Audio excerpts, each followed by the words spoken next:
How you doing today, guys? Just taking a look at some of the numbers from A-Day. Pretty impressed overall. Running game pretty well established. We all know that we're going with T.J. Yeldon this season. Not sure who's going to be started as our second string. Either Kenyon Drew. We've got a lot of guys back there that can play different positions. Got a couple of good recruits. Derrick Henry, certainly a guy that's going to come and make a run. He's hurt right now, but Derrick Henry, Kenyon Drake, T.J. Yeldon, a lot of D. Hart, Justin Fowler. All those guys are coming back, and then we got some good-looking freshmen coming in. One guy, I forgot his name. But something that I want to look at today were the quarterbacks. Something that really caught my attention.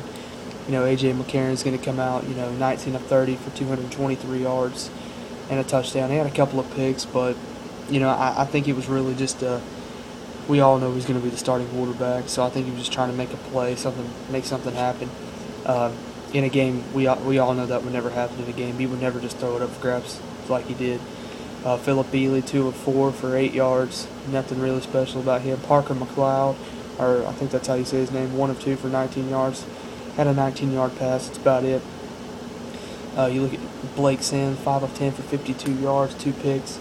If you don't count the picks, I don't think Blake Sims had a bad day, but those picks, that's part of the game. Cooper Bateman, 1 of 3 for 3 yards. Luke Del Rio, 2 of 3 for 38 yards. He's looked pretty good. But a guy that I want to talk about is Alec Morris. Alec Morris is a redshirt freshman, 10 of 18 for 141 yards. Completed 56% of his passes for the Crimson team. He didn't throw any picks, and he really did a great job leading the offense. I think he looks more like A.J. McCarron than anybody. If I had to predict somebody to take over A.J.'s spot after A.J. graduates or goes on to the NFL, I think Alec Morris is going to be the guy. I know that's probably really early to say, but I think Alec is going to be the guy if he can continue to play the way he does. Just other comments about quarterbacks. Blake Sims, I don't think he's going to continue being the co-second string with Philip Beasley.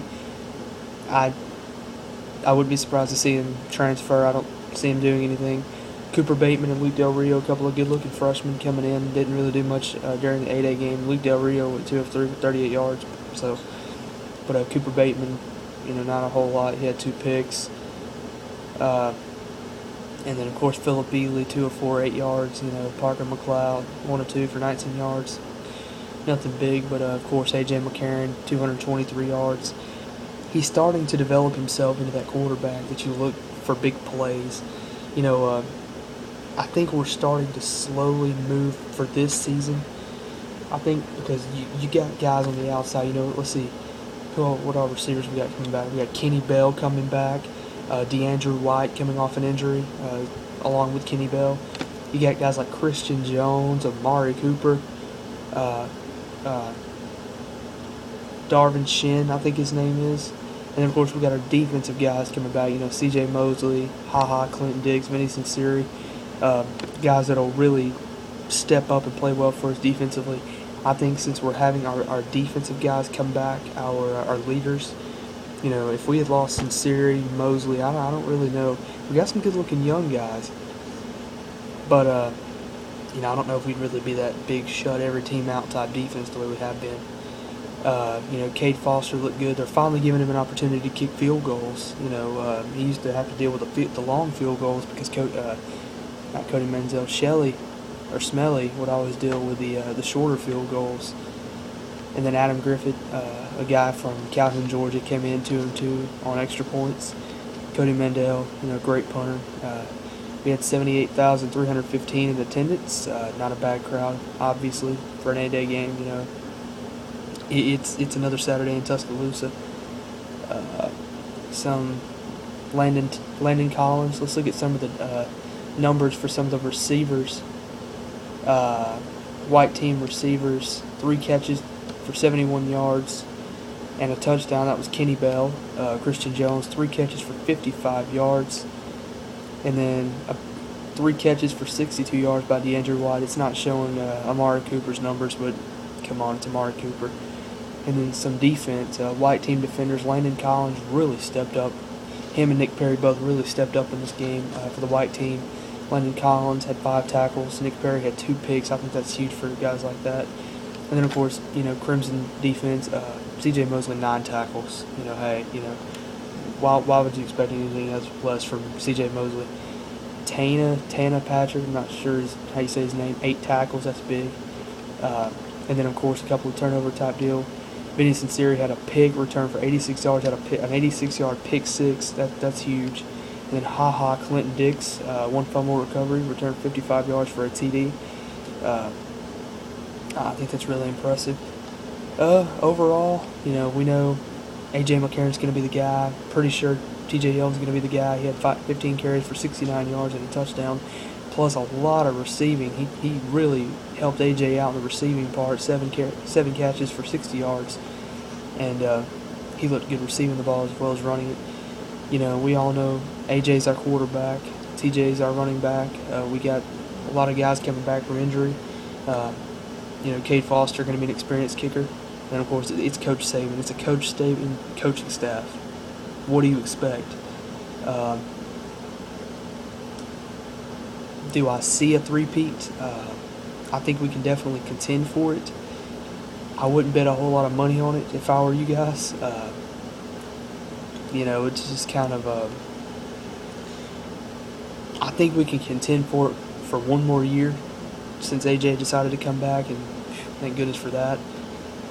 But I think we got a lot of things to work on defensively.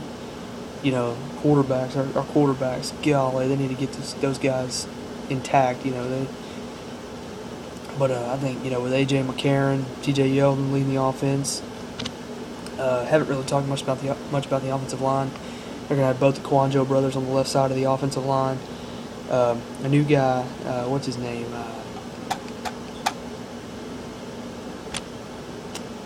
I can't even think of his name. Our new center, number 70. Is it I can't even think of it. Brian, something like that.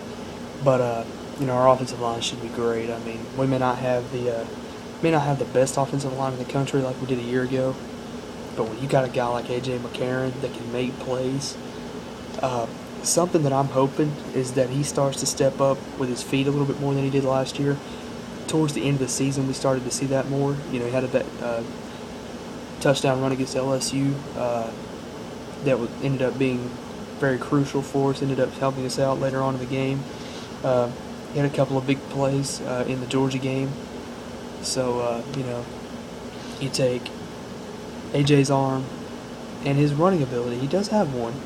And then you take T.J. Yeldon and the rest of the Alabama running game with an offensive line like we've got, the receivers on the outside.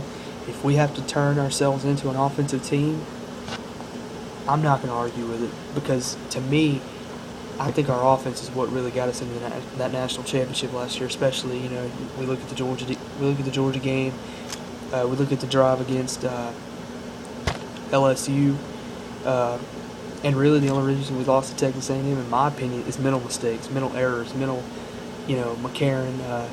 I don't know if it was just the plays they dialed up for him, but he just wasn't on his game in that one. But honestly, I don't think if we didn't have a guy like A.J. McCarron, it wouldn't even have been a 5-point game. I mean, that's my honest opinion. But I guess that was just kind of a rant for the day. Leave your comments. I'm very controversial. I'm down to, argue with you guys. It's all good. But I'll be back with another episode probably pretty soon. So until next time, roll Tide.